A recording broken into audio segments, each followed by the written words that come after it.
It is the 9th day of December 2025. I hope you had a fruitful day today. A very good evening to you wherever you're watching us from, and welcome to tonight's edition of Hope TV Newswatch.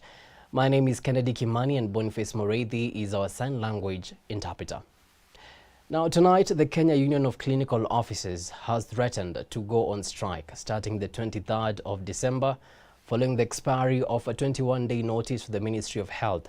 The clinicians held a peaceful demonstration today, marching from Green Park Terminus to the Ministry of Health headquarters, accusing Health Cabinet Secretary Eden Ndwale of failing to sign the return to work agreement.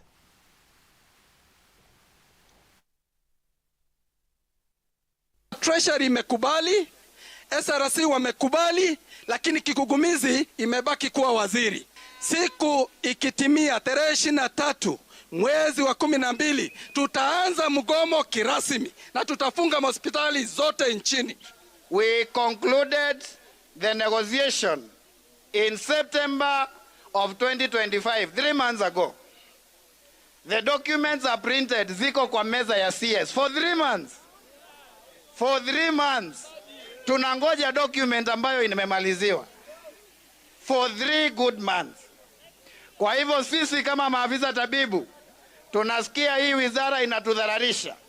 Tunasikia discriminated and that they do not recognize and appreciate the work that we do.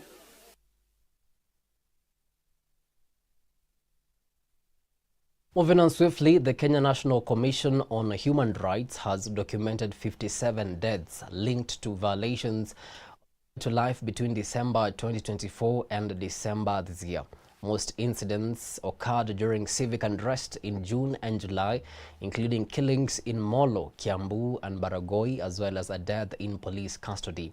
The Commission is calling for urgent investigations, the full implementation of the National Coroner's Service Act, and accountability for all involved, warning that such violations undermine public trust and national security. The Commission documented 57 violations on the right to life. These include the killing of a human rights defender, one Richard Otieno in Molo. There was a question on the number of deaths in the by-election, and we've documented 3. So 2 of them were from Kasipul, Kabondo, during the by-elections. And then there was one there was a 70-year-old in a stampede in Kabuchai. So those are the 3 deaths that we've been able to document. 2 in Kasipul and 1 in Kabuchai. The Commission monitored these by-elections, and they were kept out of 2 tallying centers, Chicago Primary School in Mbeere North and Mumboni Northward. They were kept out of those tallying centers, and therefore we cannot make a decision on whether the elections were free and fair because we were denied entry. That and Kenya joined the rest of the world in commemorating the International Anti-Corruption Day 2025, where the youth have been urged to step up and use their huge population, digital skills and creativity to fight corruption. An annual report launched by the Ethics and Anti-Corruption Commission indicate that 6 out of 10 youth will take a bribe if given the opportunity when no one is looking. Jacob Ochiro with more on this. Stakeholders involved in the fight against corruption assembled at the KICC buildings in Nairobi on Tuesday to mark the International Anti-Corruption Day 2025 as they assess the progress Kenya has made towards fighting corruption. The theme of this year's celebration, Uniting the Youth Against Corruption, dominated the speeches. According to the EACC annual report launched on Monday, 6 out of 10 youths will take a bribe if given the opportunity when no one is looking, a statistic which EACC CEO Abdi Mahmoud said was heartbreaking and disappointing. Despite the fact that youth actually suffer the greatest when it comes to the effects of corruption, but 6 out of 10 of the young people who were asked the question whether they will engage in bribery if given the opportunity said yes. That is not a very encouraging statement. EACC chairperson Bishop David Oginde said that the youth have a big role to play in the fight against corruption, urging them to use their digital and technical skills to speak out. My call to us today as young people, we have a critical responsibility because our nation is blessed with youthful, bold, energetic, creative population. The statistics have been given to us that this country and the continent as a whole is comprised of young people. This is actually a great asset that can make a difference in our continent. Cabinet Secretary for Youth Affairs and Sports, Salim Vuria, defended President William Ruto's government, saying they have demonstrated goodwill to all institutions fighting corruption, and added that the youth should be on the forefront of fighting corruption since they are among the most affected. As we reaffirm this commitment as a nation, we recognize that today's youth are more informed, more connected, and more vocal than ever. They are using technology and digital platforms to ask for accountability, and they envision a better Kenya. Young people represent the energy, creativity, and future of our country. Our responsibility is to support their courage and equip them with the requisite instruments, knowledge, and opportunities to translate their passion to change into sustained transformative results. Principal Secretary in charge of Justice and Legal Affairs, Judith Pareno, said that the government is preparing to make amendments to some of the laws, including ensuring that anti-corruption cases end inside 6 months. Reporting for Newswatch, my name is Jacob Ochiro. Thank you so much, Jacob, for that report. Moving on swiftly, Kenya has significantly reinforced its police mission in Haiti after deploying its 5th contingent of 230 police officers to boost the multinational gang suppression force as the mission intensifies operations against armed criminal networks, which the United Nations say controls 90% of the capital, Port-au-Prince, where murderers, rapes, looting and kidnappings have become rampant amid chronic political instability. Our reporter Theo Masharia with the details. Criminal gangs have long ravaged Haiti, causing strife and instability that has only worsened since early 2024 when they forced then Prime Minister Ariel Henry to resign. To aid overwhelmed Haitian police, the UN Security Council in 2023 approved sending a multinational security mission to the country led by Kenya. In close to 1 year, Kenya has deployed 5 contingents to the troubled Haiti, with the latest troop consisting of 230 officers, bringing the total number of Kenyan officers serving in Haiti to over 700, solidifying Kenya's position as the largest contributor to the GSF. With deep gratitude that I welcome you today, the arrival of the GSF contingent that is come to reinforce the national security and their country's efforts and the Kenya's effort to establish peace and stability in our country. While receiving the officers, GSF Force Commander Godfrey Otunge said the arrival of Kenya's 5th contingent signifies growing momentum behind the GSF as it ramps up efforts to stabilize Port-au-Prince, reclaim gang-dominated zones, and create conditions for the country to move towards future national elections. On behalf of the Asian people, I wish to welcome the new officers here in the new Kenyan officers that have joined us, and I wish also to express my gratitude for making yourself available to serve and work hand in hand with the National Police and Armed Forces of Haiti National Police, Haiti Armed Forces, in this very decisive moment. During the ceremony, Otunge also bid farewell to the first 100 officers, stating that they will return to Kenya upon completing their mission. He noted that these were the officers who bore the weight of the initial confrontations in this historic operation. I will wish to salute the members, the contingent members who are leaving today after many months of work and sacrifice here in Haiti. that they are going back home today. I'll wish also to wish you the best as you go back to your country and meet your families. On behalf, Haiti will not forget about you. Our nation will always remember your contribution. Thank you very much. However, these gains have come at a cost, as the officers lost some of their colleagues during clashes with the gangs. Otunge described this as a clear indication of the grave dangers they face in line of duty. I wish that we are going to have a very pertinent and harmonious working relationship with the GSF, the PNH, the FAD, that is going to offer Asian people the concrete results on security.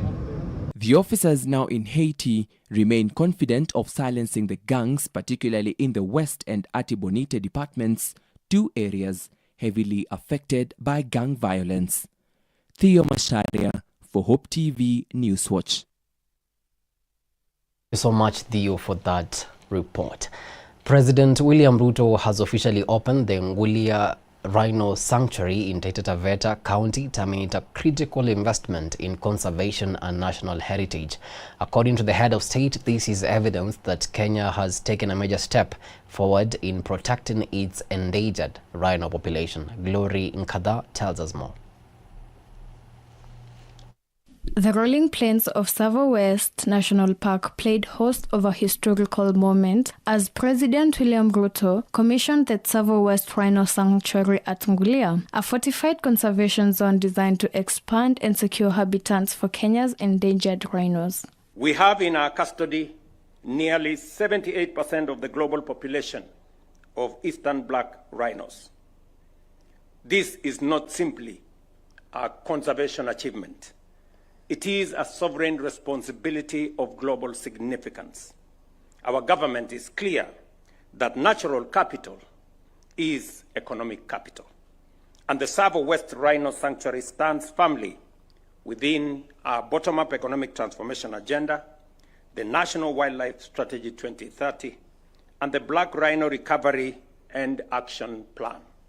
Kenya is currently home to about 2,100 rhinos, including more than 1,060 black rhinos, one of the world's most critical endangered species. The president noted that the new sanctuary is expected to strengthen ongoing efforts to protect the animals from poaching and habitat loss, while reinforcing Kenya's position as a conservation leader on the continent.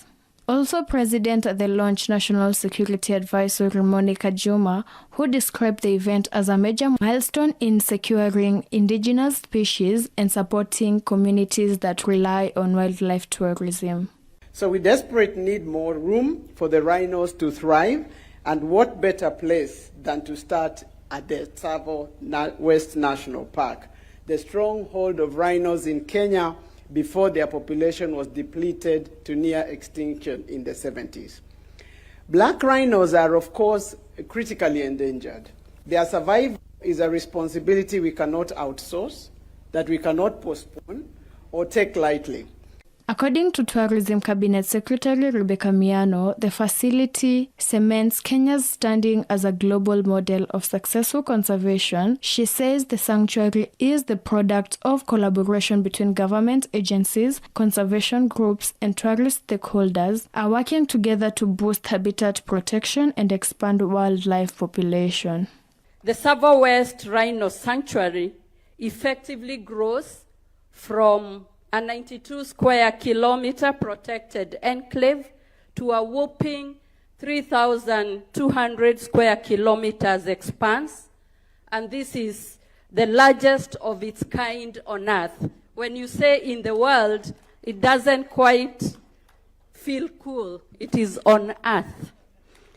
And this initiative is unmatched. It is a statement that Kenya is on the global map when it comes to conservation.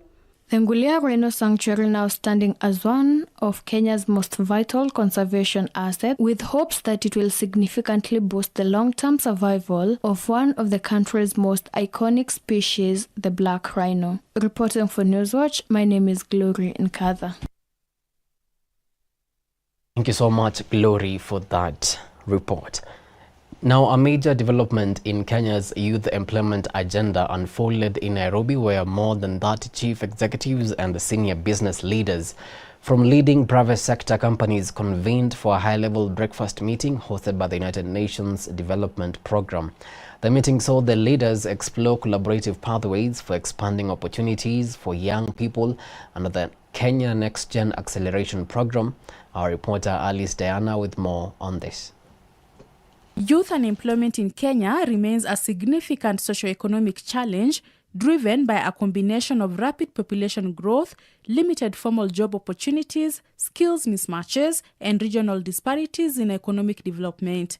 In a significant milestone to expand opportunities for young people, private sector leaders engaged on Kenya's Next Gen Acceleration Program on Tuesday, a youth employment program by UNDP and the Government of Kenya through the National Treasury and Economic Planning. The meeting culminated in the signing of a letter of intent, LOI, signaling commitment to expanding the private sector-led youth employment pathways. For us, this program means the world to us because every time we talk to government or we talk to young people, they say, private sector, you're the engine of growth. You're the ones who create employment. And so in trying to diversify the way we create employment, internship is one of the ways. And so we're looking forward to this 15,000 and hopefully we can do more. When we started the Kenya Youth Empowerment Program, our focus was actually to do like 10,000 and we ended up doing about 15,000. So this is a set mark, but we hope to exceed the numbers and also just to absorb as many in the companies, but also to give them the skills to be employers themselves and start the job so that we can motivate. According to the administrator and second highest ranking official of the United Nations Development Programme, UNDP, the crew, Kenya's Next Gen Acceleration Program aims to give the young people opportunities to gain work experience by creating paid internship opportunities. Too often, when young people graduate from school or where they are looking for a job, they get too many no's. And very often the no they get is because they don't have the experience. Here, the aim is to create 15,000 internships in the next year, where actually the enterprises here in Kenya offer the opportunity for young people during 1 year to work, to gain work experience. These are paid internships, and really give them a first opportunity to learn skills, but also to put their skills to the disposal of the corporate world. I mean, the world is changing so fast. Young people are good with digital, they're good with AI, they are creative. We need their experience and we need to incorporate them as fast as possible. Some of them will be able to stay, some of them will become entrepreneurs, some of them will maybe move to other parts in the world. But this is at the core of what we want to do, is give young people a fair chance. Give them a fair chance of showing what you're... On his part, Kenya Revenue Authority Chairman Deritu Muridhi committed that KRA will support initiatives by the private sector. Some of the ideas that have come up at the breakfast is how we can make this program tax efficient. What incentive could we provide? And I think it's timely, given where we are with the budgeting cycle. So we'll be looking at those proposals quite seriously. So we want to thank UNDP for their collaboration, for their partnership with the private sector. And we think this is a... Alice Diana, Hope TV Newswatch. Thank you so much, Alice, for that report.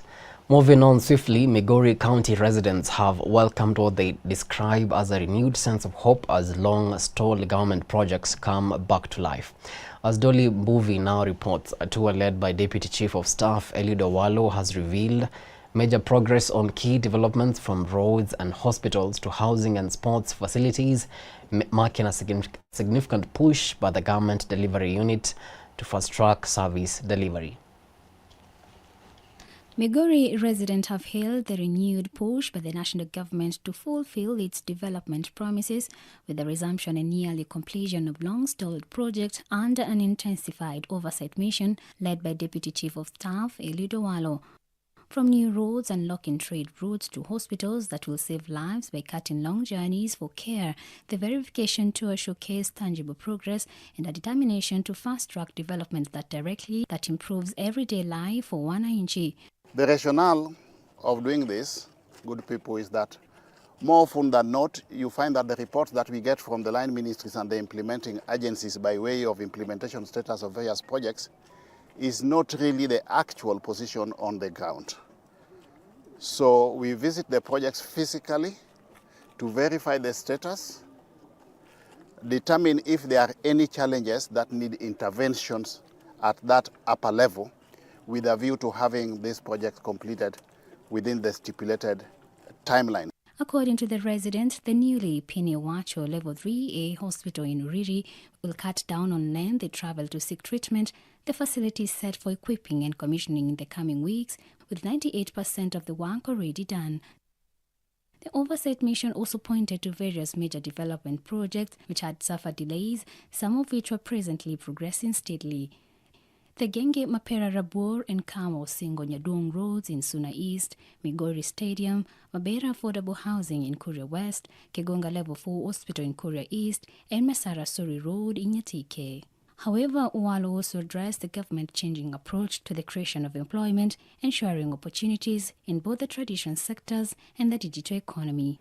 We want to urge contractors only to take up the number of jobs that they are able to implement at the same time. We are witnessing a situation where you have a contractor doing a hospital, the next day is running to an affordable housing project, the next day is running onto a road. I mean, you can't be a jack of all trades. You need to have a specialty. So you cannot spread yourself too thin and try to be all over the place.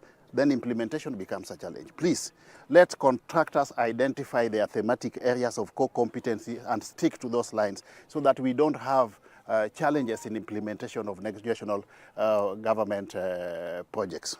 Dolly Marigimbovi for Hope TV. So much, Dolly, for that report. Happy to see you back again. Let's cross borders now, and Dar es Salaam was unusually quiet on Tanzania's Independence Day today, with authorities banning protests. Amid political tensions, the calm comes after October 29th disputed election where President Samia Suluhu Hassan was declared the winner with 98% of the vote. Opposition parties say hundreds were killed in post-election violence, though this has not been independently confirmed. Heavy security and cancelled celebrations left people staying home worried about possible unrest.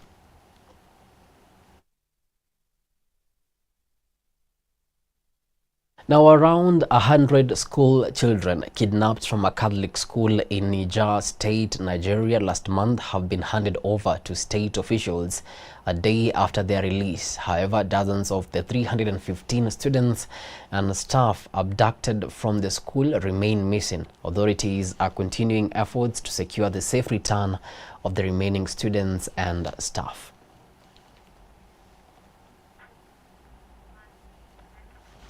Well, it's exactly 24 minutes past the top of the hour. Time now for a short break, but immediately after, I'll be back with everything you need to know in the world of business and sports. Stick around.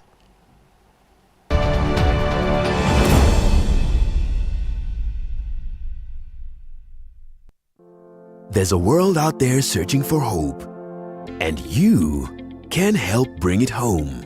By becoming a friend of Hope, you're helping us share the love of Jesus through Hope FM and Hope TV. With a donation of any amount, join hands with us to bring hope and point souls to the transforming power of Jesus Christ. Become a friend of Hope today by making your donation through the M-Pesa paybill number 933933, account FOH.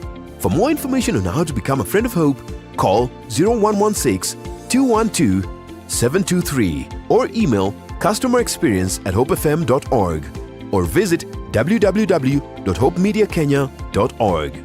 Friends of Hope, keeping hope alive. Hello there, my name is Beatrice Nudi, a host on Hope at Dawn with George Gishuru. Thank you so very much for your support and your loyal viewership. How is the signal in your area? We would love to know. Please do scan the QR code that you see on your screen so that we can know how to serve you better.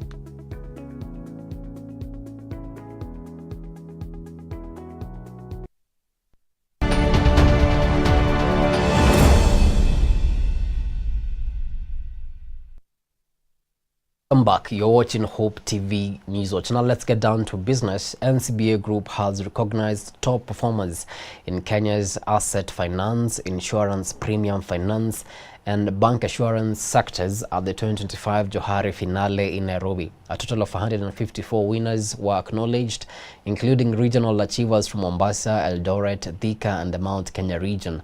Recognition covered both companies and individual sales professionals. This year we passed the 50 billion shilling mark with their support, and we continue to be the market leader with over 30% market share.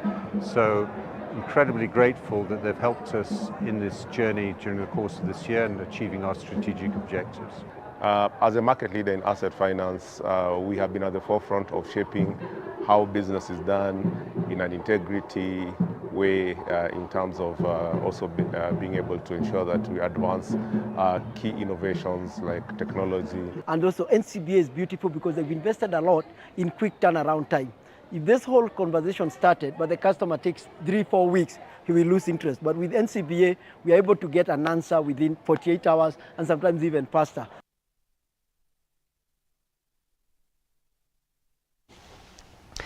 Moving on swiftly, Absa Bank Kenya has launched two Kenya First service formats, that is the branch on the move and the service pod, as part of an expansion of its national network. The branch on the move is a cashless mobile unit offering round-the-clock services, while the service pods provide lounge-style banking in high-traffic malls.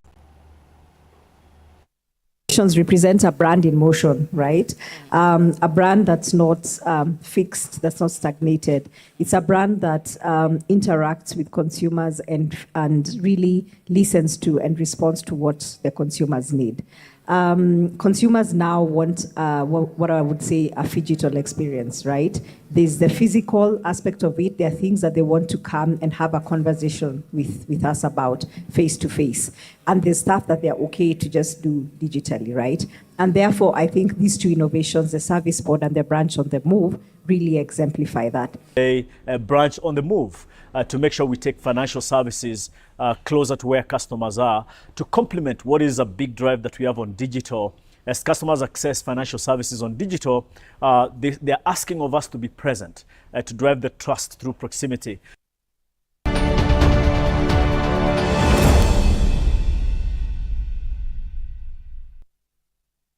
Right, and to some sporting action now. Team Burundi are the new champions of the 2025 KCB East Africa Golf Tour after delivering a standout 118 points to win the grand finale at the Karen Country Club. The quartet held firm on the demanding par 72 course to edge out Kericho Club by just 2 points. I think we've deliberately invested 3 billion to support rugby, chess, volleyball, motorsports, athletics and golf over the last 20 years.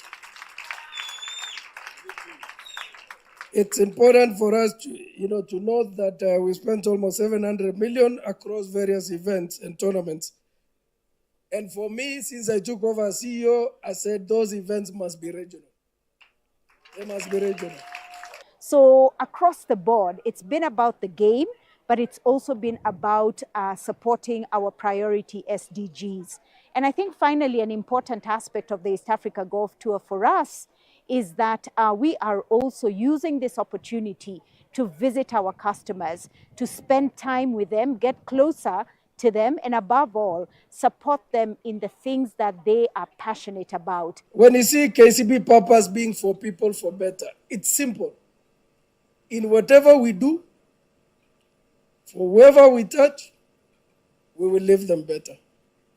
It's the easiest way to explain our purpose.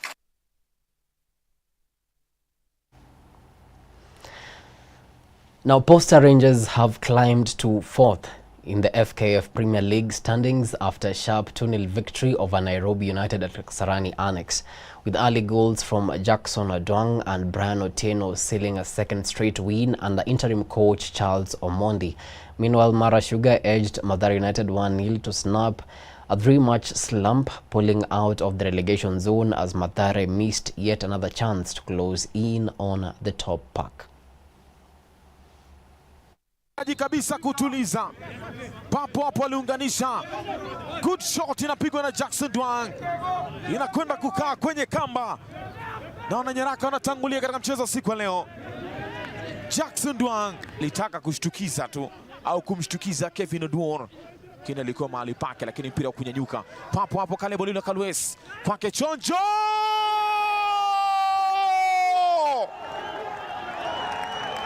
Mzee wa kupiga pass kwenye net. Brown Otieno Chonjo. He's on a form of his life.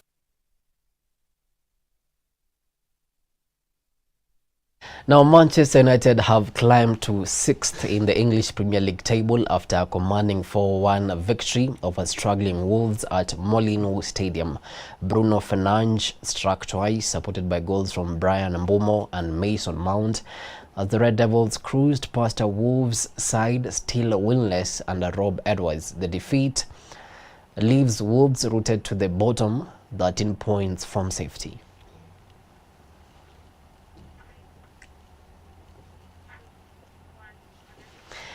And finally, the UEFA Champions League is lighting up Europe tonight with a full slate of fixtures. The action kicked off with Kairat hosting Olympiacos at 6:30 p.m. East African time, and the second match between Bayern Munich and Sporting started at 8:45 p.m. and is currently underway. Later tonight at 11 p.m. East African time, fans can look forward to Chelsea at Atalanta, Barcelona against Frankfurt, Inter Milan facing Liverpool, Monaco hosting Galatasaray, PSV taking on Atletico Madrid, Spurs playing Slavia Prague, and Union Saint-Gilloise welcoming Marseille.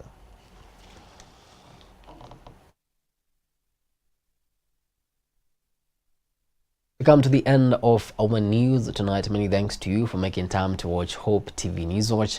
On behalf of the amazing team that made this bulletin a success, have yourselves a blessed night. My name is Kennedy Kimani, and Boniface Moredi has been our sign language interpreter.